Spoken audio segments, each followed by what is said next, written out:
Today we will start with units and dimension. क्या पढ़ेंगे हम? Unit and dimension. बहुत बेसिक चैप्टर है, ऑल्दो ये ऐसा चैप्टर है जिसको रिलेटिव बताएं तो अभी बहुत ज्यादा पढ़ाने से बहुत फायदा नहीं होता, क्योंकि हर चैप्टर के साथ ही यूनिट्स अटैच्ड है। क्या अटैच्ड है? यूनिट्स। यूनिट से हम क्या समझते हैं, क्या यूज है यूनिट एंड डायमेंशन का, क्या मतलब है हमें यूनिट एंड डायमेंशन का। मैंने बोला कि ये टेबल इतनी लंबी है जो दिख रही है, टेबल इतनी लंबी है जो हमें दिख रही है, या हमारी फ्रंट वाले टेबल देखें, ये टेबल इतनी लंबी है। अब चलो बताओ, अगर आपको आपके घर पे बताना है ये टेबल बिना पहुंचाए कि ये कितनी लंबी है, तो आप क्या करोगे? आप क्या करते हो? ऐसे थोड़ी बताओगे घर जाके कि पापा इतनी लंबी है, नहीं पापा शायद इतनी रही होगी, नहीं शायद इतनी, ऐसे तो हम कंफ्यूज हो जाएंगे। तो हमने एक मेजरमेंट स्किल्स बनाए। क्या बनाए? एक मेजरमेंट, कि भैया अच्छा अब क्या करें, हमने एक रस्सी ली, बेसिक शायद पहले लोगों ने क्या करा हो, एक रस्सी ली, यहां से रस्सी ली, यहां तक नापी, उस पर निशान बनाया और घर ले गए, इतनी है भाई। क्या ज्यादा अच्छा तरीका था? हाँ। क्या हमने एक मेजरमेंट का यूज लिया कि इतनी लंबी है, ये देखो, यहां से नाप लिया और उसे बांध दिया, कोई बुरे वाली बात नहीं है, ऐसे हमने करा, ठीक। फिर दुनिया में बताना, मान लो आपको यूएस में बताना है कि कितनी लंबी है, फोन पे, अब क्या करें? तो हमें मेजरमेंट की जरूरत पड़ी, हमने कुछ चीजें डिफाइन कर दी। क्या कर दी? डिफाइन, कि इतनी लेंथ को मान लो हमने फिक्स कर दिया कि 1 मीटर है। क्या है? 1 मीटर हमने फिक्स कर दिया। अब दुनिया ने मान लिया कि 1 मीटर है, दुनिया में हर जगह, US, Canada, Australia, Afghanistan, Pakistan, Nepal, Bhutan, सब जगह हमने मान लिया कि ये लेंथ क्या है, 1 मीटर। तो अगर मैं बोलूंगा 2 मीटर, मतलब आप समझ गए 1 और एक और 1, तो क्या 2 मीटर, तो हमें पता पड़ गया बोलते ही कि 2 मीटर है, हमें अंदाजा लग गया। अब उसकी अलग अलग चीजें हैं, डायमेंशंस। क्या चीज? ये डायमेंशन चीज हुई। अगर हम यूनिट्स की बात करें तो हो सकता है इतनी चीज को मैंने 1 मीटर बोला हो। क्या बोला हो? 1 मीटर, ठीक। पर हो सकता है कि कोई चीज बहुत छोटी हो, इतनी सी, उसको मीटर में नापेंगे तो पॉइंट्स बहुत छोटी छोटी आएगी, तो हो सकता है हमने उसके लिए कोई अलग चीज डिफाइन करी, जिसे हम बोलेंगे सेंटीमीटर। क्या बोला? सेंटीमीटर। ऐसे ही ये लेंथ के लिए चर्चा थी। किसके लिए थी? लेंथ के लिए। बेसिक हमारी 3 चीज क्या है? लेंथ। क्या चीज? लेंथ। अच्छा ठीक भाई, ऐसे मान लो हमने बोला कि अच्छा ये चीज कितनी भारी है बताओ, अब हमें कुछ तो बताना पड़ेगा। ठीक ठाक भारी थी। ऐसे कैसे ठीक ठाक भारी? ऐसे तो कोई मजा ही नहीं आया। हमें बताना पड़ेगा कि अच्छा हमने बोला ये आधा किलो का है, 5 किलो का है, तो जो केजी वो यूनिट्स है। क्या है वो? यूनिट्स। हमने बोला 2 second, second is unit, second is unit, 2 is the magnitude. बोलो क्लियर? तो हमने क्या करा यूनिट डायमेंशन में, इस यूनिट डायमेंशन चैप्टर को मैं आपको पूरा प्रोजेक्टर के थ्रू पढ़ाऊंगा, क्योंकि इसमें काफी कुछ लिखने का है। तो जब भी मैं आपको स्क्रीन पॉज करने के लिए बोलूं, आपको पूरा पूरा लिखना है जो लिखा हुआ है यहाँ पे, आराम से बिल्कुल टाइम लेके, है ना। मैं आपको पढ़ाता जाऊंगा। देखो, फिजिकल क्वांटिटीज। क्या चीज? Physical quantities which can be measured by an instrument and by means of which we can describe the laws of physics are called physical quantities. The quantities which can be measured by an instrument and by means of which we can describe the laws of physics. जैसे length, क्या speed के लिए distance चाहिए? हाँ। क्या अपन length major करने के लिए एक चीज चाहिए अपने को? तो जिस भी चीज से हम इसको मेजर करें उसे अपन फिजिकल क्वांटिटी बोलते हैं। क्या बोलते हैं? Physical quantity. Length, mass, time, ऐसे भी फिजिकल क्वांटिटीज है। उनमें भी कुछ अपनी टाइप्स है, types of physical quantity, fundamental, derived and supplementary. Fundamental वो कुछ हमने क्वांटिटीज को फंडामेंटल मान लिया, भाई ये तो फंडामेंटल है। अब कुछ चीजें उनसे डिफाइन करी गई, कुछ चीजें उनसे डिफाइन, जैसे मैं बताऊं तो हमारी बेसिक यूनिट फंडामेंटल में मानी जाएगी mass, length and time. Mass, length and time. क्या उनसे अपन स्पीड निकाल सकते हैं? अगर आपने 10th में पढ़ा हो तो आपने देखा स्पीड बराबर क्या होता है? स्पीड बराबर क्या होता है? Distance upon time. Distance fundamental unit है, टाइम भी फंडामेंटल यूनिट है, पर हमने उससे क्या एक नई चीज डिफाइन कर ली, जिसे हमने बोला स्पीड। तो ऐसा समझो कि स्पीड के लिए स्पीड डिराइव्ड यूनिट हो गई। क्या हो गई? Derived quantity, derived physical quantity. और फंडामेंटल क्वांटिटी क्या हुई? फंडामेंटल क्वांटिटी डिस्टेंस, मैंने यानी कि जो अपन बात कर रहे हैं वो, एंड टाइम। बोलो क्लियर एकदम? तो आपको डेफिनेशन से भी क्लियर होगा कि देखो फंडामेंटल क्वांटिटीज वो जिनको हमने बिल्कुल बेसिक मान लिया, जिनकी मदद से हम दूसरों को निकालेंगे, जिनको हम दूसरों को निकालेंगे, ठीक, उनसे जो हम चीजें बना लेते हैं उसे हम कहते हैं डिराइव्ड। क्या कहते हैं? डिराइव्ड। और 2 सप्लीमेंट्री यूनिट्स हम लेते हैं जो अलग होती है बिल्कुल, वो एंगल्स के लिए होती है। किसके लिए होती है? एंगल्स के लिए। वो हम बाद में पढ़ेंगे, उन्हें हम बोलेंगे plane angle and solid angle. खैर, मैं आपको फिर से एक बार बात कह दूं, यूनिट डायमेंशन अगर आप नहीं भी पढ़ो तो बहुत फर्क नहीं पड़ेगा, आपको बेसिक ज्ञान होना चाहिए। यूनिट डायमेंशन के हर चैप्टर में अलग अलग यूनिट होती हैं, तो आप वैसे चैप्टर के साथ वो सब पढ़ते जाओगे। बस एक बेसिक आइडिया लगाने के लिए अपने को आना चाहिए। फंडामेंटल क्वांटिटी डायमेंशन सुनते हैं। Although the number of physical quantities that we measure is very large, we need only a limited number of units for expressing all the physical quantities since they are intended with one another. So certain physical quantities have been chosen arbitrary and the units are used for experience for expressing all the physical quantities, such quantities are known as fundamental, absolute और base quantity. मतलब हम ये बोले कि दुनिया में तो बहुत सारी चीजें, स्पीड, वेलोसिटी, एक्सेलरेशन, डिस्प्लेसमेंट, हम सबको थोड़ी फंडामेंटल मान सकते हैं। हमने कुछ बेसिक चीजें मान ली जिनकी मदद से हम दूसरों को भी डिराइव कर सकते हैं। तो हमने ऐसी बेसिक फंडामेंटल क्वांटिटीज मानी। All other quantities may be expressed in terms of fundamental quantities, जो अपन डिराइव की बात कर रहे हैं। They are independent of each other and can not be obtained from one another. They are independent of each other and can not be obtained from one another. किसकी बात कर रहे हैं? फंडामेंटल क्वांटिटीज की। फंडामेंटल क्वांटिटीज ऐसी होनी चाहिए, ऐसे जैसे मास और लेंथ। क्या मास से लेंथ को निकाल सकते हो? क्या लेंथ से मास को निकाल सकते हो? नहीं। क्या स्पीड में डिस्टेंस आती है? हाँ। यानी कि मैं स्पीड और डिस्टेंस को फंडामेंटल क्वांटिटी नहीं मान सकता, क्योंकि स्पीड में तो डिस्टेंस आ गया। समझ में आ रहा है? तो फंडामेंटल क्वांटिटीज ऐसी मानी जाती हैं जिनको एक दूसरे से निकाला ना जा सके, जैसे लेंथ और मास। समझ में आई बात है ना? इस तरीके से बात करी जाती है, उन्हें फंडामेंटल माना गया। अब हमने बेसिकली अपनी 7 बेसिक फंडामेंटल क्वांटिटीज मानी। मैं आपको बता दूं, अभी शुरुआत में जब अपन मैकेनिक्स पढ़ेंगे तो 3 ही अपने काम की होगी, बाकी सिर्फ अभी आप याद रखें, चैप्टर के साथ साथ अपने आप आपको आती जाएंगी। जो 7 स्टैंडर्ड मानी गई है वो है लेंथ, मास, टाइम। अभी आपके काम की यही है। लेंथ की यूनिट मीटर, मास केजी, टाइम यूनिट के बारे में मैं बाद में बात कर लूंगा। जो 7 फिजिकल क्वांटिटीज मानी गई है, फंडामेंटल क्वांटिटीज, वो क्या क्या है सुने। Length, mass, time, electric current, current जो अपने घरों में आता है, अमाउंट ऑफ सब्सटेंस, मोल, मोल सुना है कभी टेंथ में? वो वाली चीज है मोल। थर्मोडायनेमिक टेम्परेचर, टेम्परेचर जानते हैं सब लोग, है ना? एक और चीज ये बोलते हैं ल्यूमिनस इंटेंसिटी। ये आप इंटेंसिटी में पढ़ोगे, जब आप ऑप्टिक्स वगैरह पढ़ोगे, इसकी यूनिट होती है कैंडेला। तो ये 7 फिजिकल क्वांटिटीज हैं जो आपको बिल्कुल दिमाग में याद होनी चाहिए। पहली स्लाइड में हमें क्या दिखाई देता है कि हमें किसी भी चीज को डिफाइन करने के लिए कुछ ना कुछ फिजिकल क्वांटिटीज माननी पड़ती हैं। वो फिजिकल क्वांटिटीज जो होती हैं वो फंडामेंटल, डिराइव्ड और सप्लीमेंट्री होती है। फंडामेंटल वो होती हैं जिनको हम एक दूसरे से डिराइव ना कर सकें। डिराइव्ड वो होती हैं जो फंडामेंटल से लाई जाती हैं, क्योंकि क्वांटिटीज तो बहुत सारी हो सकती हैं। ये अपनी पहली स्लाइड का कंक्लूजन है। आप लोग स्क्रीन को पॉज करिए और इसको पूरा का पूरा एज इट इज उतार लीजिए। नोट्स बनाए बढ़िया एकदम। मैंने क्योंकि इसमें लिखने का ज्यादा था, इसीलिए मैंने इसमें पूरे इसको अपने प्रोजेक्टर पे कराए ताकि आपका टाइम खराब ना हो। Pause your screen, write it down. Clear? मैं आगे बढ़ता हूं। चलो next,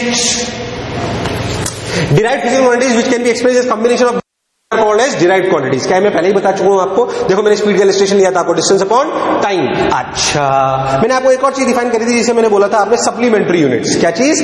supplementary unit. Supplementary units तो होती हैं plane angle and solid angle. मैं आपको बाद में समझाऊंगा, अभी थोड़ा सा बता देता हूं। याद है आपने कभी सुना हो थीटा? ये प्लेन एंगल है। कौन सा एंगल है? Plane angle. और आप 3D में अगर चले जाओगे, किसमें चले जाओगे? 3D में, इस प्रकार। अभी बहुत नहीं, 3D वाला अपन एंगल, सॉलिड एंगल पढ़ेंगे अपन जब इलेक्ट्रोस्टैटिक्स पढ़ेंगे। ये 3D में होता है ऐसे। इसकी यूनिट होती है रेडियन और इसकी यूनिट होती है स्टेरेडियन। क्लियर? थीटा इक्वल लिखा जाता है arc upon radius, arc length upon radius. और ये लिखा जाता है एरिया अपॉन आर स्क्वायर। अभी इनके लिए बिल्कुल परेशान ना हो, ऐसे ही मैंने स्टाइल मारने के लिए बता दिया, इनसे तुम्हें कोई लेना देना नहीं है। सप्लीमेंट्री यूनिट सब अलग से पढ़ाई जाएंगी। अभी याद रखो 2 सप्लीमेंट्री यूनिट होती है, 7 फिजिकल क्वांटिटी होती है। जो सप्लीमेंट्री यूनिट होती है वो होती है प्लेन एंगल और सॉलिड एंगल। क्लियर है एकदम? चलो भाई, अब अगर हम बात करें तो हमारी अगली चीजें फिजिकल क्वांटिटीज में समझ गए, fundamental, derived and supplementary. Fundamental कितनी? 7। क्या उनसे बहुत सारी बनाई जा सकती है? एक्सेलरेशन, वेलोसिटी, बहुत सारी। और 2 सप्लीमेंट्री है, एक प्लेन एंगल और एक सॉलिड एंगल है। कुल मिला के 9 है। अच्छा, magnitude of physical quantity. Magnitude of physical quantity equal numerical value in 2 dimension. जैसे मैं आपको एक बात समझाता हूं, देखो ये लेंथ इतनी है, चाहे आप जानते तो लेंथ की 2 यूनिट होती है, मीटर और सेंटीमीटर। सब लोग जानते हैं क्या? जानते हैं क्या? बिल्कुल जानते हैं। अच्छा, बेसिक अगर आप जानते हो 10th में इतना, तो आप ये भी जानते होंगे कि 1 मीटर इक्वल्स टू कितने सेंटीमीटर? बताओ, 1 मीटर इक्वल्स टू कितने सेंटीमीटर? 100 सेंटीमीटर। सब लोग जानते हैं। बेसिकली अगर अपन बहुत ध्यान से देखें तो ये लेंथ तो फिक्स है ना, प्रैक्टिकली लेंथ फिक्स्ड है। मान लो मैंने इसे मेजर करा 2 मीटर। कितना? 2 मीटर। तो 2 मीटर का मैग्नीट्यूड कितना है? 2। मैं ये भी तो बोल सकता हूं कि 200 सेंटीमीटर, तो मैग्नीट्यूड कितना 200। तो इसके लिए क्या चीज कांस्टेंट रही? मैग्नीट्यूड। पर मैग्नीट्यूड तो कभी 2 था कभी 200 था। हाँ, तो क्या मैग्नीट्यूड कांस्टेंट? नहीं, ये ओरिजिनल लेंथ कांस्टेंट है। असलियत में magnitude into dimension, magnitude into dimension, जिसे हम यूनिट कहते हैं, सॉरी यूनिट क्या कहते हैं? यूनिट। देख 1 मीटर इक्वल्स टू 100 सेंटीमीटर। ठीक, पक्का? यानी कि क्या चीज कांस्टेंट है? अगर अपन बहुत ध्यान से सोचे तो क्या चीज कांस्टेंट है? देखो इसने क्या बोला, न्यूमेरिकल वैल्यू जैसे कि 2 is directly proportional to 1 by unit, यानी कि n1 क्या चीज है? n1 u1, n1 is the magnitude in that unit into unit। देख 1 metre, 1 magnitude, metre unit equal to 100 magnitude centimetre unit. यानी कि किसी भी चीज के लिए n1 u1 कांस्टेंट है। n1 is the magnitude in that unit multiplied by unit. बात चमकी। हालांकि हम बहुत दिनों से करते हुए आ रहे हैं, इसमें कोई खास बात नहीं है। बोलो क्लियर एकदम पक्का? इसे अपन करते हैं, है ना? यहां तक उतार लो, स्क्रीन पॉज करो, यहां तक उतार लो, यहां तक उतार लो, बिल्कुल, है ना? अब देखो, स्क्रीन पॉज करो, यहां तक उतार लो। आप सुन, एक एग्जांपल करते हैं। Length of a metal rod bar is unchange whether it is measured as 2 metre और 200 centimetre. Observe the change in numerical value from 2 to 200 as unit is change from metre to centimetre. क्या है सवाल? मैंने अभी आपको समझाया बिल्कुल ढंग से, तो आप इसे पूरा का पूरा उतार लें स्क्रीन पॉज करके और देखो। हम आगे बढ़ते हैं।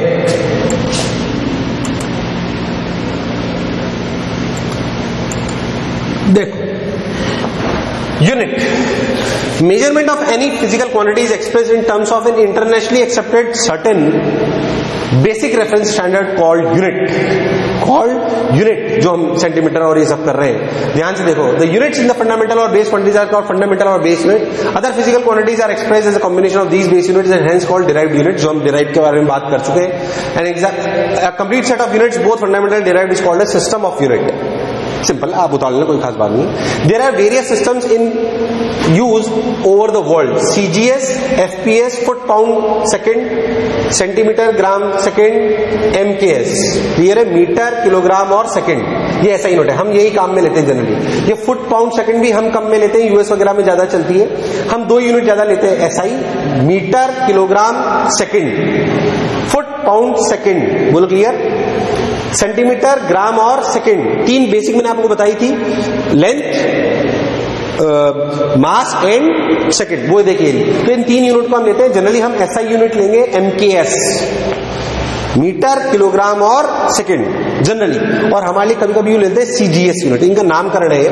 देखो फंडामेंटल क्वांटिटी कौन सी ली हमने? 3, लेंथ, मास और टाइम। तो देख CGS यूनिट में जो मैंने आपको समझाया, देख वो का वो क्या चीज। CGS यूनिट में लेंथ को लेते हैं सेंटीमीटर में, MKS यूनिट में इसको लेते हैं मीटर में, फुट, पाउंड और सेकंड में इसे लेते हैं फुट में, पाउंड में और सेकंड में, और किलोग्राम और सेकंड में। बोलो क्लियर? अगर हम इनकी डिराइव्ड यूनिट की बात करें तो लेंथ से क्या निकाल सकते हैं? फोर्स। अगर आपने कभी सुना हो, फोर्स निकाल सकते हैं, वर्क को एनर्जी निकाल सकते हैं, पावर निकाल सकते हैं। डिराइव्ड यूनिट फोर्स कैसे निकाल सकते हैं? याद करो, लिखते हैं फोर्स को मास इनटू एक्सेलरेशन। याद है? मास को क्या होता है? kg, एक्सेलरेशन क्या होता है? याद है? मीटर पर सेकंड स्क्वायर। क्लियर? तो देखो ऐसे, इसको फोर्स को जो अपन लिखते हैं वो इसे बोलते हैं, इस पूरी चीज को नया नाम दिया गया न्यूटन, क्योंकि साइंटिस्ट के नाम पे बेस्ड है न्यूटन। SI यूनिट में देखो, CGS में इसे डायन कहते हैं। क्या कहते हैं? डायन। उसमें पाउंडल, फुट पाउंडल पर सेकेंड। ऐसे हमारे लिए ये दोनों ही काम की है, ये काम की नहीं है। पर अगर अपन थोड़ा बेसिक याद रखें तो ठीक है। ऐसे सप्लीमेंट्री यूनिट्स क्या होती है? Radian and steradian. इसे SR का मतलब बोलते हैं स्टेरिडियन, रेडियन एंड स्टेरिडियन। तो बेसिक चीज है, अपने को याद होनी चाहिए। मैं फिर आपको कह रहा हूं, आपको बहुत ज्यादा परेशान नहीं करूंगा रटने के लिए, सिर्फ नोट्स लिखवा रहा हूं। बाकी चैप्टर बाई चैप्टर ये अपने आप आता जाएगा, कोई ऐसी खास बात नहीं है। चलो स्क्रीन पॉज करो और जो लिखा हुआ है वो लिख लो, जो लिखा हुआ है वो लिख लो। स्क्रीन पॉज कर लो। चलो नेक्स्ट सुनो। एक्चुअली क्या है ना, मैंने आपको बोला कि 1 मीटर माना, अब ये भी पूरा रटने का भी नहीं है, कुछ नहीं रटना आपको, ऐसे लिख लेना बस। अगर आप जानते हो मैंने बोला 1 मीटर, अरे 1 मीटर किसने माना, क्या है 1 मीटर, व्हाट इज 1 मीटर, मैंने बोला इतना 1 मीटर। अब क्या हुआ भाई, 1 मीटर तो ऐसे चेंज भी हो सकता है, कैसे, यूएस में जाके 1 मीटर अलग हो गया तो फिर पूरी कहानी दुनिया में खराब हो जाएगी। तो 1 मीटर की एक स्टैंडर्ड डेफिनेशन दी गई, क्या दी गई सुने हो, 1 metre equals to 165076373 wavelength in vacuum of radiation corresponding to ऑर्गन red light of krypton 86। Actually ये एटम है जो वेवलेंथ छोड़ता है, अभी आपको मेरी बात थोड़ी कम समझ में आएगी, इतनी उसके करस्पॉन्डिंग ये 1 मीटर होता है।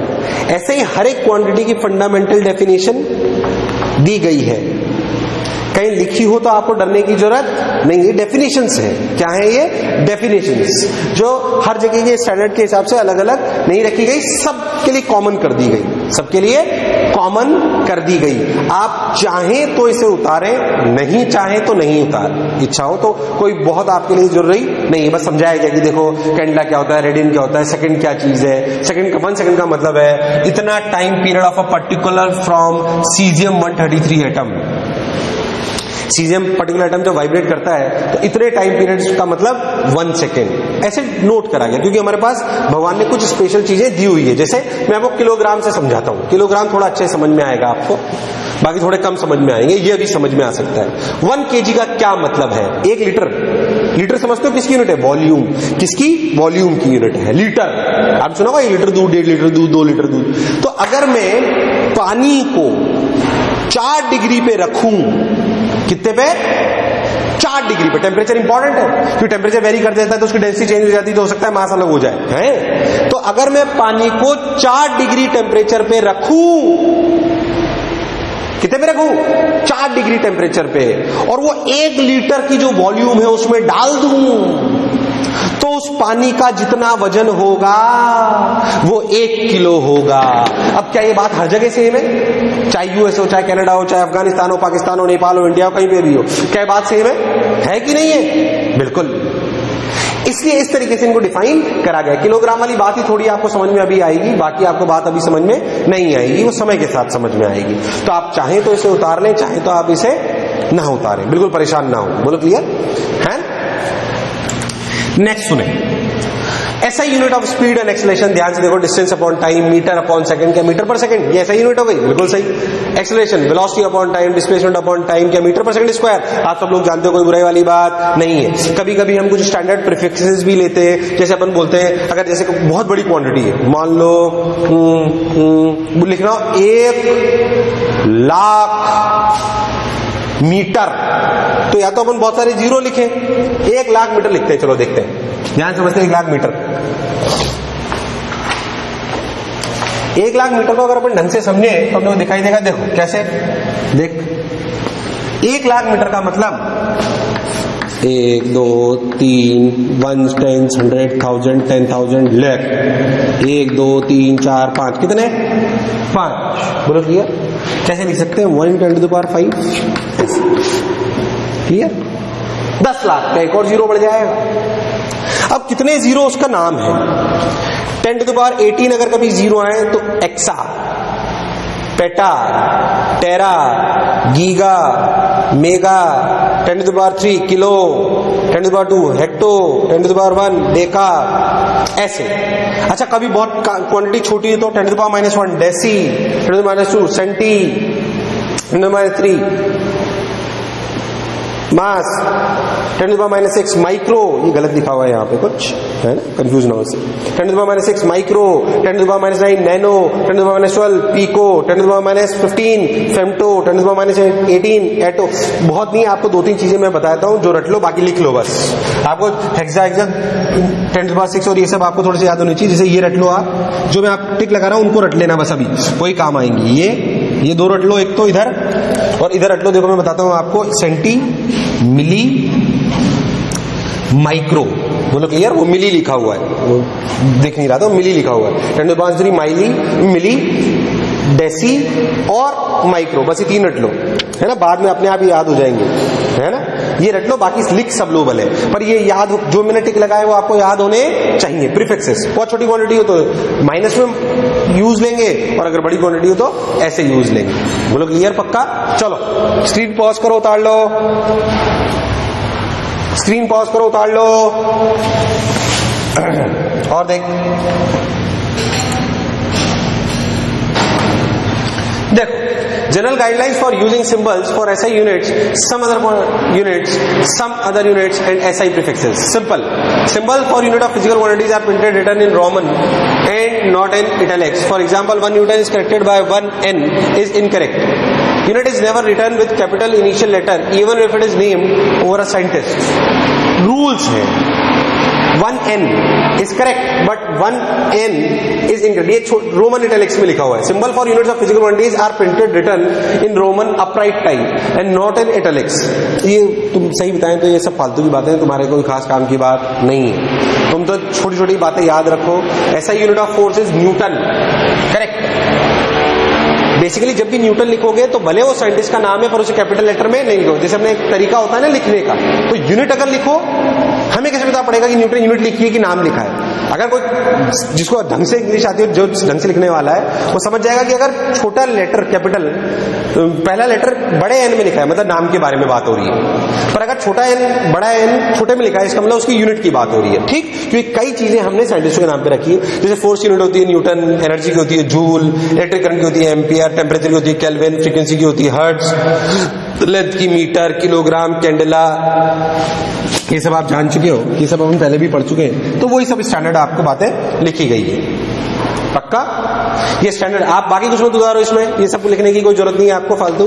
बस ये लिख लो. एक तो फॉर एग्जाम्पल ये वाली चीज यहां से लेकर यहां तक उतार लो, बस बस, और कुछ नहीं उतारना. बाकी समझाने के लिए ये उतार लो बस. स्क्रीन पॉज करो और ये उतार लो, स्क्रीन पॉज करो और ये उतार लो. क्लियर? चलो और आगे चलते हैं. क्वांटिटी 25 सेंटीमीटर को कैसे लिखेंगे? 25 cm. ठीक, गैप नहीं देना, जो करेक्ट नोटेशन है वैसे ही लिखना, ऐसे नहीं लिखना. बहुत बेसिक सी बातें. मीटर पर सेकंड स्क्वायर को अपन वैसे नहीं लिखेंगे, करेक्ट इनकरेक्ट. कुछ एग्जांपल आपको दिए गए.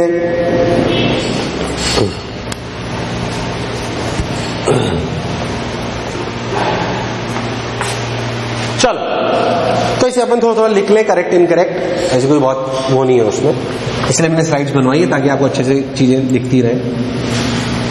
मेगावाट और एग्जांपल्स है. Megawatt, centimetre. मेगावाट का मतलब 10⁶. याद है मेगा, मैंने रटने के लिए बोला था. देख, मेगावाट 10⁶ वाट. वाट किसकी यूनिट है? पावर की. किसकी यूनिट है? पावर की. ऐसे सबकी लिखी गई है.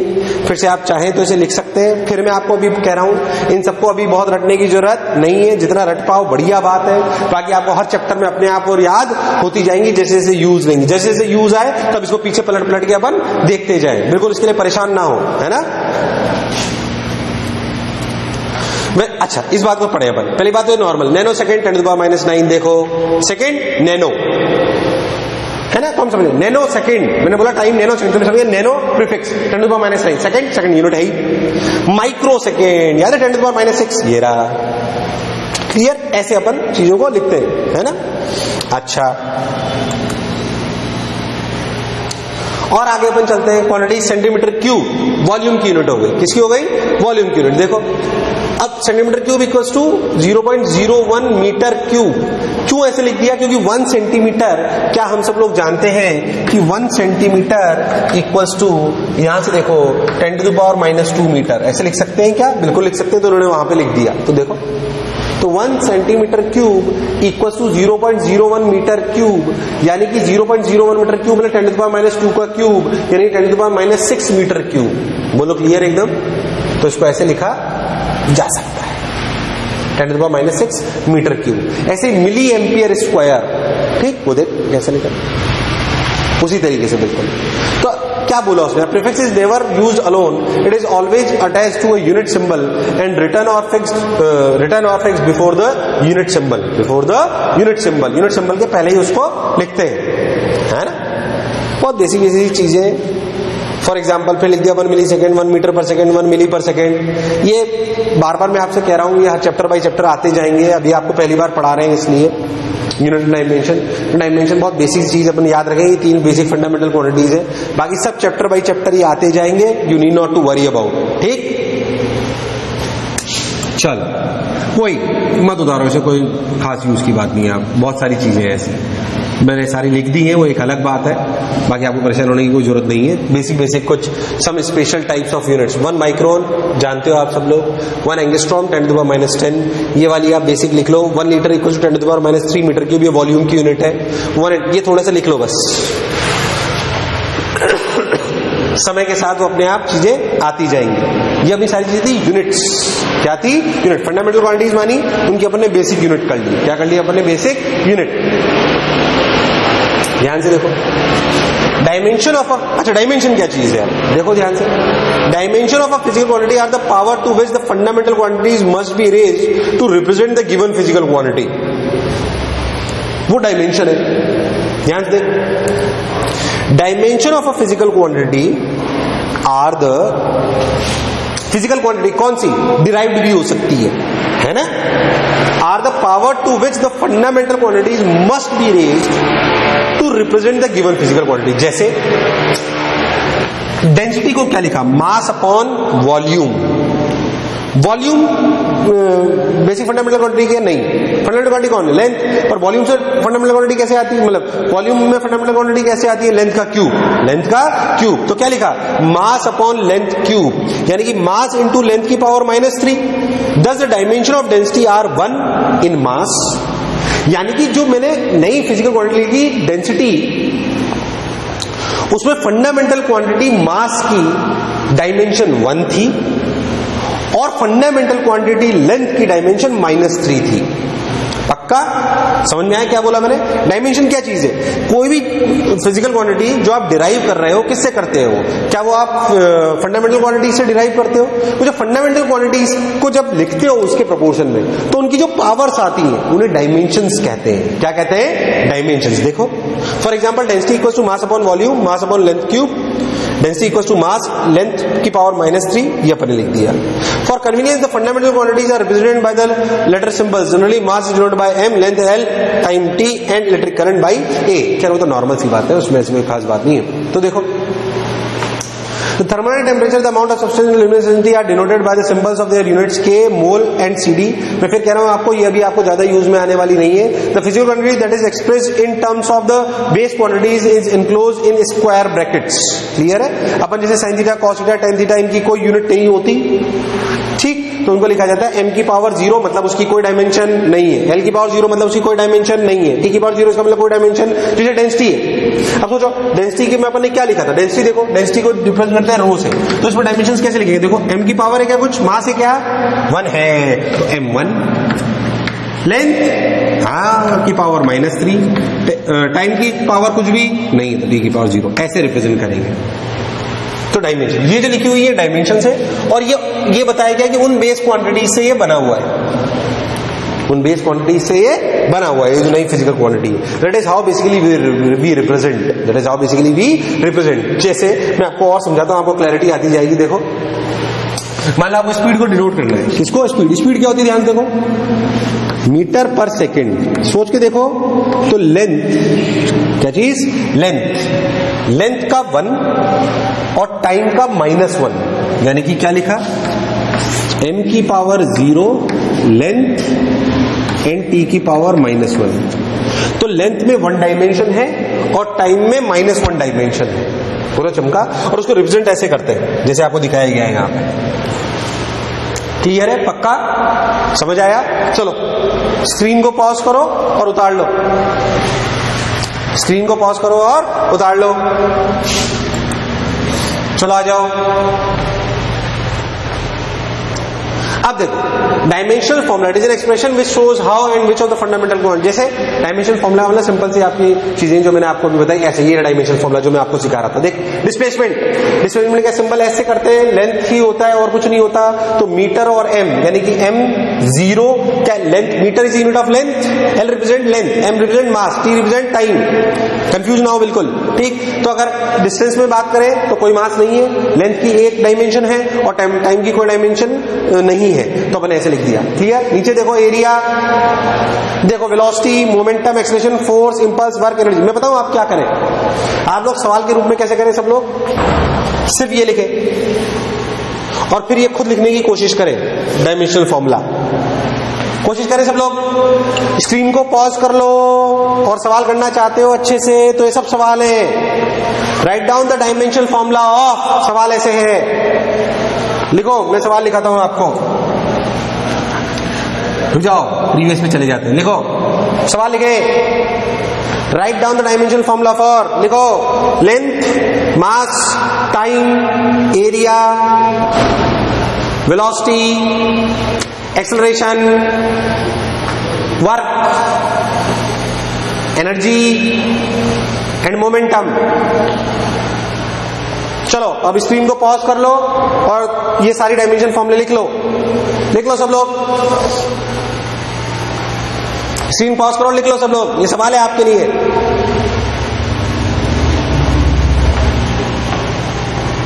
चलो अब देखो आपने सही लिखा है गलत, चेक करो, चेक करो। ये वही बेसिक फॉर्मूले हैं जो आपने 10 तक पढ़े हैं, वही है, उन्हीं से ये सब कुछ। चेक करो सही लिखा है गलत लिखा है। स्क्रीन पॉज करो और चेक करो अच्छे से, और गलत लिखा है तो देखो क्या गलती करी है।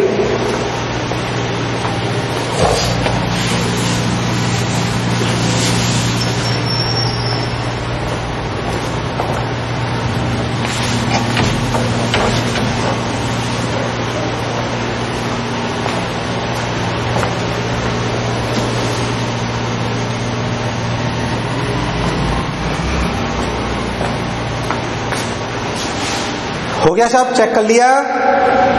चलो आगे बढ़ते हैं। ऐसी बहुत सारी हैं, मैं आपको बताऊं आप सारी नहीं लिख सकते अभी, ये सब हर चैप्टर में फॉर्मूले आएंगे, ठीक है। जो अभी मैंने आपको पहले पेज में लिखाई है वही बाकी सारी लिखी जा सकती हैं। ये हर चैप्टर के फॉर्मूले हैं, तो सारे तो अभी आप याद नहीं कर सकते ना, उनका कोई यूज अभी याद करने का, बट वो ऐसे निकाले जाते हैं। मैं आपको चाहूं तो बेसिक बेसिक जो आपने 10 तक पढ़ी है वो लिख लो, मैं टिक लगा रहा हूं। देखो पावर लिख लो, डेंसिटी लिख लो, प्रेशर लिख लो, टॉर्क अभी आप नहीं जानते हो, एंगुलर डिस्प्लेसमेंट लिख लो, एंगुलर वेलोसिटी की कोई जरूरत नहीं, angular acceleration, momentum of inertia, frequency लिख लो, स्ट्रेस सिस्टम की कोई जरूरत नहीं। जो मैंने टिक लगाए इनको भी लिख लो, बाकी सब चैप्टर के साथ आते जाएंगे, डोंट वरी अबाउट इट। सब फिजिकल क्वांटिटी है, हर चैप्टर में अलग अलग आएंगे, तो आप पूरी फिजिक्स का भी यहाँ पे एक साथ सबमिट कर देते हैं, पर वो आप अभी नहीं रट सकते। अभी बस समझो कि अच्छा ऐसे ऐसे निकालते हैं, जैसे स्पीड निकालते हैं ना डिस्टेंस अपॉन टाइम, उस तरीके से लिख लो।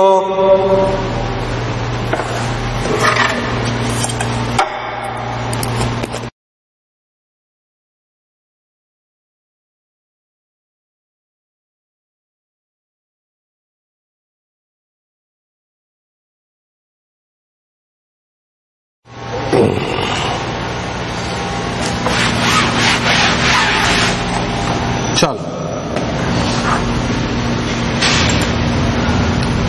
वैसे अगेन इसमें कुछ लिख सकते हो क्या? नहीं, अभी तुम इस लायक नहीं हो, नहीं। चार्ज लिख लो और करंट लिख लो, पढ़ा हुआ है तुमने, है ना। जो मैं कह रहा हूं लिख लो, अभी बाकी सब अलग अलग चैप्टर्स की हैं। दो ही लिख लो, स्क्रीन पॉज करके दो ही लिख लो, और आगे चलते हैं। कंडक्टिविटी, मैग्नेटिक फ्लक्स, ये सब अभी तुम्हें नहीं आएगी, नहीं, इसमें कुछ भी तुम्हारे लिखने लायक नहीं है, छोड़ दो। सिर्फ इसलिए दिखा रहे हैं कि भाई हर चैप्टर में देखो बहुत सारे फॉर्मूले आएंगे, उनकी सभी डायमेंशन ऐसे बना बना के फंडामेंटल क्वांटिटी से निकाली जाएंगी, ठीक। चल अब ये जो डायमेंशन है इसका यूज पढ़ते हैं, ये काम की बात है भाई, ये अपने को आना चाहिए, क्योंकि इसके बिना अपन आगे नहीं पढ़ पाएंगे, हैं। तो ये अपने को आना चाहिए जो मैंने आपको बोला। देखो कन्वर्जन ऑफ यूनिट, जैसे बेसिकली मैंने बोला सेंटीमीटर को मीटर में कन्वर्ट कर लो, सेंटीमीटर को एंगस्ट्रॉम में कन्वर्ट कर लो, तो आपको उनका बेसिक कन्वर्जन आना चाहिए। मैंने आपको क्या बोला था, क्या चीज कांस्टेंट रहती है? N1 U1, किसी भी चीज की क्या चीज कांस्टेंट रहती है? N1 U1। N1 उस यूनिट में मैग्नीट्यूड यूनिट बराबर दूसरी यूनिट में मैग्नीट्यूड इनटू उसकी यूनिट, ये कांस्टेंट है कांस्टेंट, याद है n1u1 बराबर n2 u2, ये रहा n1u1 बराबर n2 u2, n1u1 बराबर n2 u2। अब मान लो मेरे को बोलना है कि मेरे को डेंसिटी को, किसको, डेंसिटी को कन्वर्ट करना है एसआई यूनिट से। एक सवाल करते हैं मिलके, मान लो मुझे डेंसिटी को कन्वर्ट करना है एसआई यूनिट से सीजीएस यूनिट में। कैसे कर सकते हैं? डेंसिटी क्या चीज थी पहले याद करो, डेंसिटी थी मास अपॉन वॉल्यूम। कुछ याद है आपको? याद है इसके आपने क्या लिखा था? इसके लिए आपने लिखा था, देखो क्या लिखा था, मास अपॉन वॉल्यूम, यानी कि m इंटू एल की पावर -3 t की पावर 0। याद है? भूल गया? पक्का? सोच लो, देखो ऐसे था। अब एसआई यूनिट में मास क्या होता है? केजी। क्या होता है? केजी। इसने क्या लिखा, n1u1 बराबर n2 u2। मान लो मेरे को ये पता करना है कि डेंसिटी के लिए 1 एसआई यूनिट इक्वल्स टू कितने सीजीएस यूनिट, ये मुझे पता करना है। मान लो तो n1u1, मान लो एक एसआई यूनिट, एक एसआई यूनिट क्या हुई देखो, केजी पर मीटर क्यूब, और सीजीएस यूनिट क्या हुई देखो, ग्राम पर सेंटीमीटर क्यूब। तो ये एसआई यूनिट है सीजीएस। तो बताओ 1 एसआई कितने सीजीएस के बराबर, यानी कि आपको क्या लिखना चाहिए, 1 एसआई कितने सीजीएस, यानी कि n2। इसका तो n1 मान लिया और ये एसआई मान ली। अब 1 इंटू कैसे लिखे देखो, 1 इंटू m इंटू एल की पावर -3 t की power 0 equal to n2 into m। अब ध्यान से देखो तो इसमें जो देखो उसने क्या बोला, n1u1 बराबर n2 u2। तो इसमें तो L1 L1 लिख लिया। ये आप देखते देख, ये L1 ये m1, यहां देख ये m2 ये L2 की पावर -3 और ये t की पावर 0। क्लियर? अब देख एसआई यूनिट में L1 क्या होता है, 1 मीटर। जबकि इसको अगर L2 को लिखा जाए, किसको लिखा जाए, L2 को। क्लियर? तो उसे कन्वर्ट कर देंगे किसमें, विल कन्वर्ट इट इनटू, देख अगर आप ध्यान देखो तो आप कैसे करोगे, देखो ध्यान से अच्छे से, इधर देखो ये केजी पर मीटर क्यूब, ये ग्राम पर सेंटीमीटर क्यूब। उधर देखो उस केजी को हम क्या लिख सकते हैं, अगर हम इन्हें काटना है तो क्या करें, क्या 1 केजी इक्वल्स टू, यहां पे केजी आएगा ना, देखो 1 इंटू केजी पर मीटर क्यूब। अब उधर n2 लिखना है, या केजी को ग्राम में कैसे लिखेंगे, 1 केजी इक्वल टू 10⁻³ ग्राम। यहां पे लिखो 10⁻³ m। सोच के देखो m1 और m2 में क्या रिलेशन है, क्या 1 m1 इक्वल टू 10⁻³ m2, क्योंकि m1 किस में, केजी में, और m2 किस में, ग्राम में। क्या इस केजी को लिख सकते हैं 1 केजी इक्वल्स टू, क्या लिखेंगे 1 इंटू क्या लिखेंगे, 1 केजी इक्वल्स टू ग्राम में अगर आपको लिखना है तो लिखेंगे 1000 m2। ऐसे ही अगर आप बहुत ध्यान से देखो तो जो लेंथ है वो कितनी है, देखो 1 मीटर इक्वल्स टू सेंटीमीटर में उधर, तो 100 सेंटीमीटर, मतलब 1 L1 इक्वल्स टू 100 L2। बोलो क्लियर? यानी कि यहां क्या लिखें, 100 L2 की पावर -3 t की पावर 0। नहीं आया? पक्का? अब सोच 1000 100 की पावर -3, यानी कि इन्हें बाहर ले लो, तो सोच 1000 और 100 की पावर -3 का मतलब 10⁻², यानी कि 10⁻⁻6। 1000 10⁻³ और 10⁻⁻6 यानी कि 10⁻⁻3, 10⁻⁻3 यानी कि n2 की वैल्यू ध्यान से देखो तो ये m2 L2 और t की पावर 0 है, तो कट गया। इनको बाहर ले आओ आप, तो 1000 इंटू 10⁻⁻6 इक्वल्स टू n2, यानी कि n2 की वैल्यू कितनी आई, 10⁻⁻3। इसका मतलब क्या हुआ, 1 केजी पर मीटर क्यूब इक्वल्स टू 1000 ग्राम पर सेंटीमीटर क्यूब।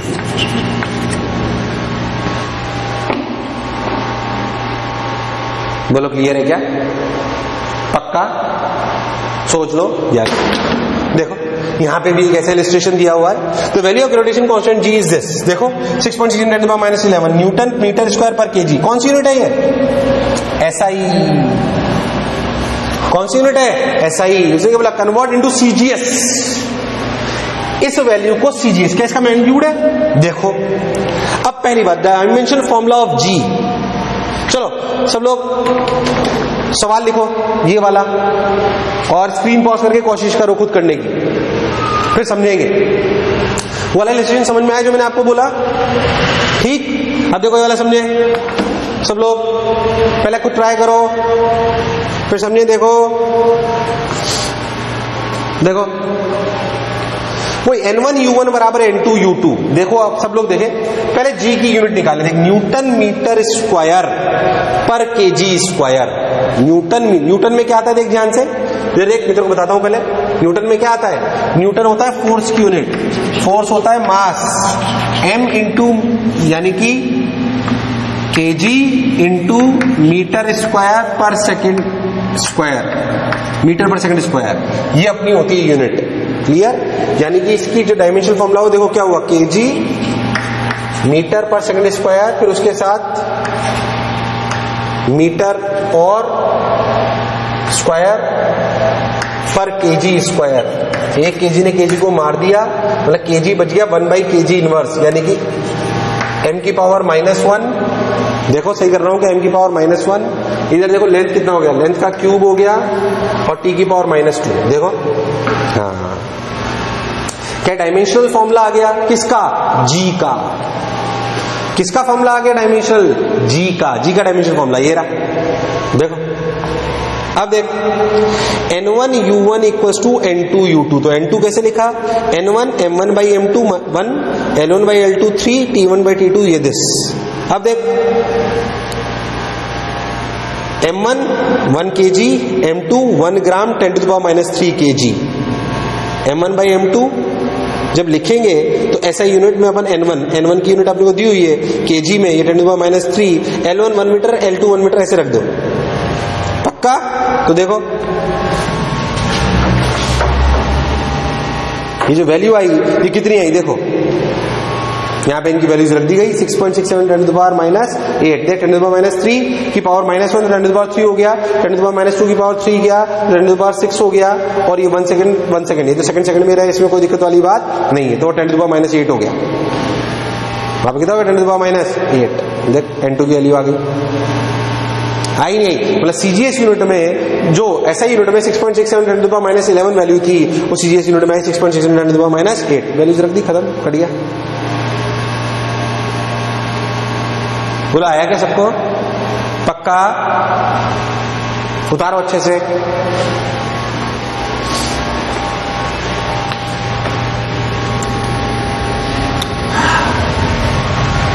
अच्छा, ये उस डायमेंशन का पहला यूज था, कन्वर्जन। इसकी प्रैक्टिस अपन शीट में और करेंगे अच्छे से, है ना? देखो ध्यान से। दूसरा यूज है to check the dimensional correctness of a given physical quantity. जो भी आपकी फिजिकल इक्वेशन है वो सही है या गलत, ये भी हमें चेक करना चाहिए। जैसे every physical equation should be dimensionally balanced, this is called the principle of homogeneity. मतलब आप ऐसा समझो कि वो डायमेंशनली करेक्ट होनी चाहिए। ऐसा नहीं कोई भी फॉर्मूला अपन ने निकाला वो बैलेंस है। जैसे मान लो मैं आपको बोलूं कि वॉल्यूम क्यूब की वॉल्यूम का फॉर्मूला क्या होता है, बोलो सब लोग। देखो सब लोग बताओ मुझे, सिंपल सी बात समझ में आएगी तुम्हें।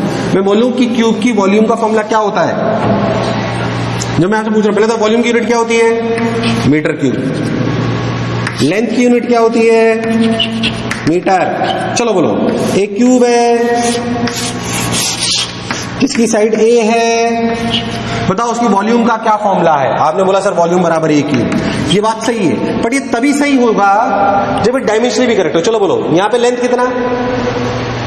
ए की यूनिट लेंथ, उसका क्यूब क्या एल क्यूब, और हाँ हमें पता है क्या वॉल्यूम की यूनिट भी एल क्यूब होती है, यानी कि दोनों तरफ जो आया वो बिल्कुल सही आया, यानी कि फॉर्मूला डायमेंशनली करेक्ट है, यानी कि फॉर्मूला डायमेंशनली करेक्ट है। ये तो बहुत बेसिक सा फॉर्मूला है जो हमने अभी तक पढ़ा है। ऐसे हम पूरी फिजिक्स में पता नहीं कितने फॉर्मूले पढ़ेंगे नहीं पढ़ेंगे, वो इधर की तरफ और इधर की तरफ डायमेंशनली करेक्ट होने चाहिए। एलएचएस की डायमेंशन और आरएचएस की डायमेंशन जो फॉर्मूले में है वो सेम होनी चाहिए, अगर ऐसा नहीं है तो फॉर्मूला करेक्ट नहीं है। बोलो क्लियर एकदम पक्का, ठीक।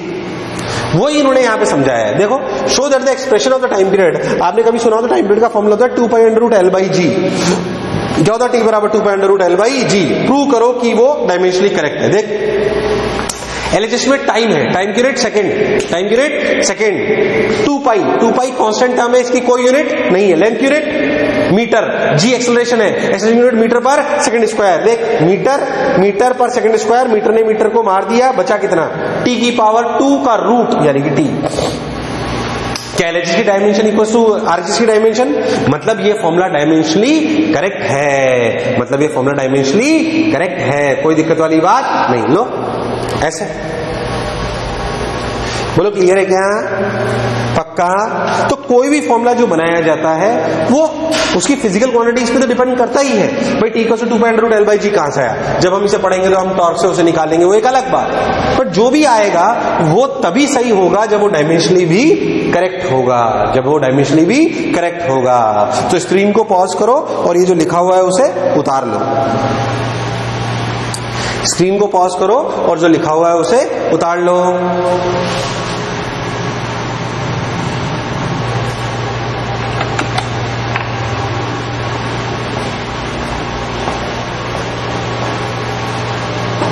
चलो उतार लिया। और भी इलस्ट्रेशंस इसमें करे जा सकते हैं, है ना। अच्छा, एक और चीज जो उसमें अपने को, एक इलस्ट्रेशन मैंने आपको उसका करा दिया, एक और चीज हमारे काम की, जैसे आपने कभी सुना हो तो एक फॉर्मूला होता है एस बराबर UT plus half of eighty square. जब भी प्लस आ जाए माइनस आ जाए तो फिर, अभी तो मल्टीप्लिकेशन डिवीजन था तो सर हम कर लेते थे। तो कोई भी फॉर्मूला डायमेंशनली तब करेक्ट होगा जब, जैसे मान लो कोई भी फॉर्मूला है x बराबर y प्लस 2z, तो ये फॉर्मूला या 5z ये तब सही होगा जब x की यूनिट, y की यूनिट और इस z की यूनिट सेम हो, ठीक। या फिर ऐसे समझ सकते हैं, मान लो कोई फॉर्मूला है x बराबर pq प्लस 2rs, तो x की यूनिट pq की मल्टीप्लीकेशन की यूनिट और rs की मल्टीप्लीकेशन, या r डिवाइडेड बाई s लिख लो, कोई फॉर्मूला है r डिवाइडेड बाई s की यूनिट, इन तीनों की यूनिट सेम होनी चाहिए जब भी बीच में प्लस या माइनस आए। तो हर एक जो क्वांटिटीज है उनकी सबकी यूनिट सेम होनी चाहिए। जैसे आपने एक फॉर्मूला सुना होगा एस बराबर UT plus half of eighty square, सुना है क्या, एस बराबर UT plus half of eighty square, यानी कि एस की यूनिट है मीटर, तो u इंटू टी की यूनिट भी मीटर होनी चाहिए और एटी स्क्वायर की यूनिट भी मीटर होनी चाहिए, तभी फॉर्मूला सही होगा। देख u मीटर पर सेकंड इंटू सेकंड, सेकंड ने सेकंड को मार दिया, मीटर बच गया। एक्सेलरेशन मीटर पर second square, T square second square second square मार दिया, मीटर बच गया, यानी कि ये फॉर्मूला सही है, यानी कि ये फॉर्मूला सही। तो कभी भी बीच में प्लस आए माइनस आए कुछ भी आए तो उन सबकी क्वांटिटीज की यूनिट सेम होनी चाहिए। अब देखिए इन्होंने क्या करा, तो velocity v of a particle depends upon the time t according, मान लो कोई इक्वेशन दे दी इन्होंने, v बराबर a plus bt plus c by D plus T, ऐसे इन्होंने दे दी। अब इन्होंने पूछा कि a b और c की क्या यूनिट होगी। अगर आपने मेरी बात ध्यान सुनी तो आप ये निकाल सकते हो, बिना सॉल्यूशन देखे सवाल को करो, स्क्रीन को पॉज कर लो, पॉज करके वाला सवाल करो, स्क्रीन को पॉज करके वाला सवाल करो, चलो ए बी और सी की यूनिट बताओ।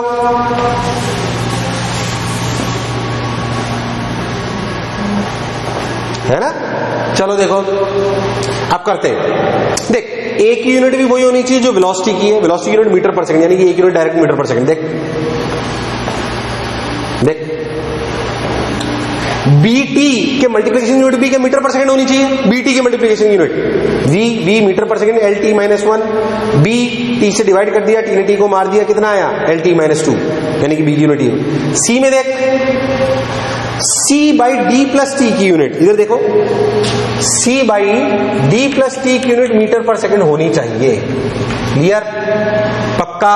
अब देख इन्होंने क्या करा, सी डी प्लस टी की यूनिट वी होनी चाहिए, यानी कि सी की unit V D plus T होनी चाहिए। टी की यूनिट कितनी है? टी क्या चीज है? टाइम। तो डी की भी क्या होनी चाहिए? टाइम, यानी कि इसकी पूरी यूनिट टाइम है। क्लियर? और सी की यूनिट मीटर पर सेकंड होनी चाहिए। तो देख डी की यूनिट क्या हुई? टाइम। डी की यूनिट क्या हुई? टाइम, क्योंकि डी प्लस टी है, तो ये इसकी यूनिट अगर टाइम है और ये चीज सही होनी है, डी प्लस टी सही होना है, तो अगर इसकी यूनिट टाइम है तो इसकी भी यूनिट टाइम होनी चाहिए। तो डी की यूनिट तो टाइम आ गई, डी की यूनिट क्या आ गई? टाइम। क्लियर? तो ये तो हो गया टाइम।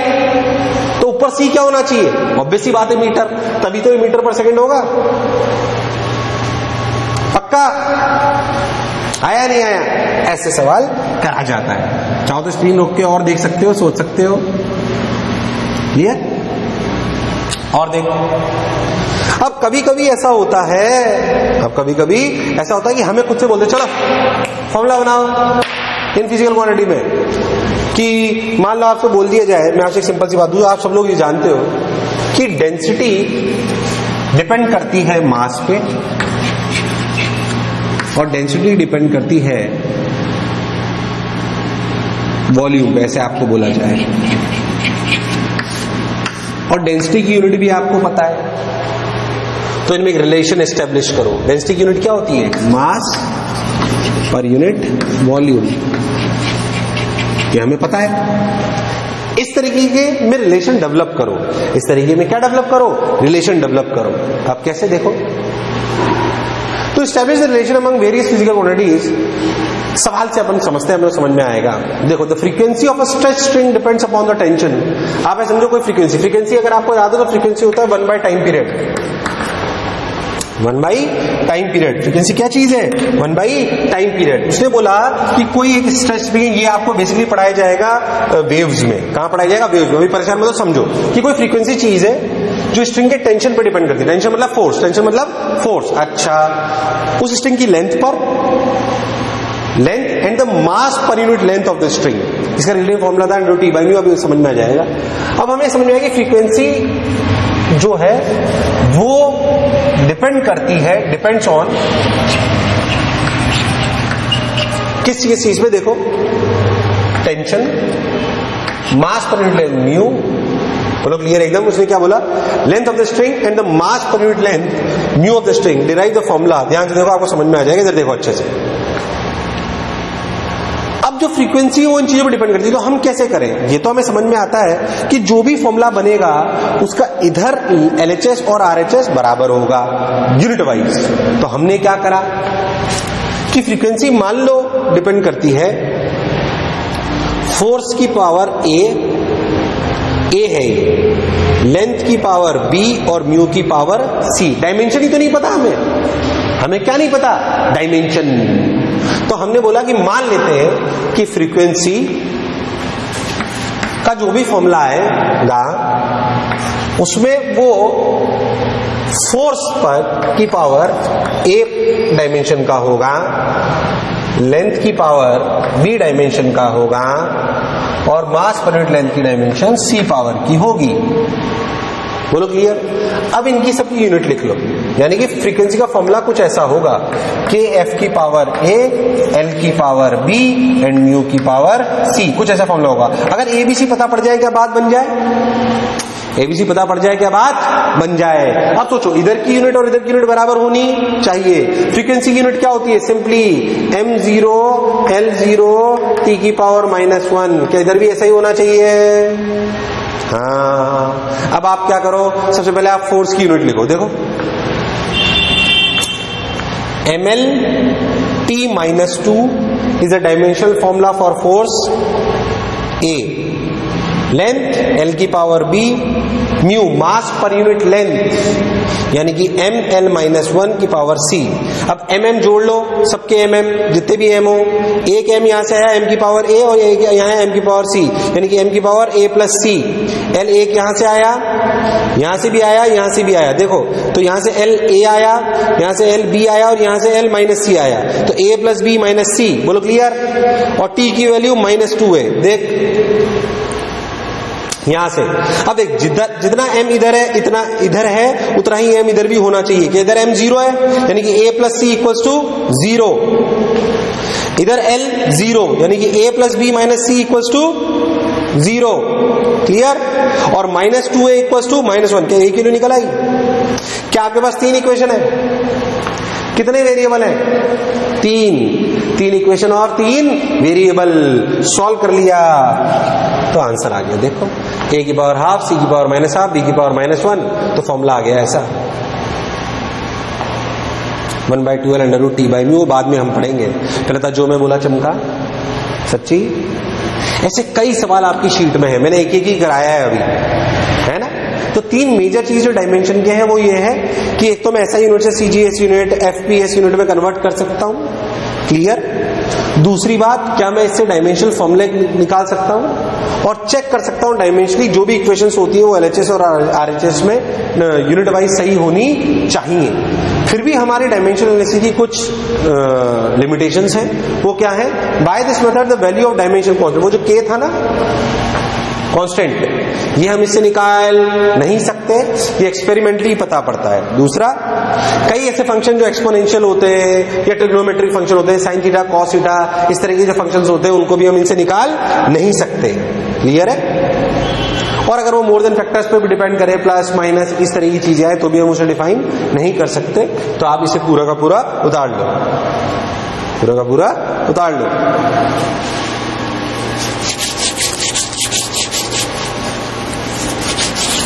चलो, तो ये अपना पूरा चैप्टर था यूनिट डायमेंशन। मैं फिर कह रहा हूं बहुत इसके लिए अपन परेशान ना हो, क्योंकि ये बेसिक चीजें हैं। मेनली आपको डायमेंशन एनालिसिस जो लास्ट के 3 इलस्ट्रेशन कराए वो काम के हैं, और शुरुआत की बेसिक यूनिट याद होनी चाहिए। बाकी चैप्टर बाय चैप्टर ये अपने आप आता जाएगा, बिल्कुल आपको परेशान नहीं होना है, क्लियर।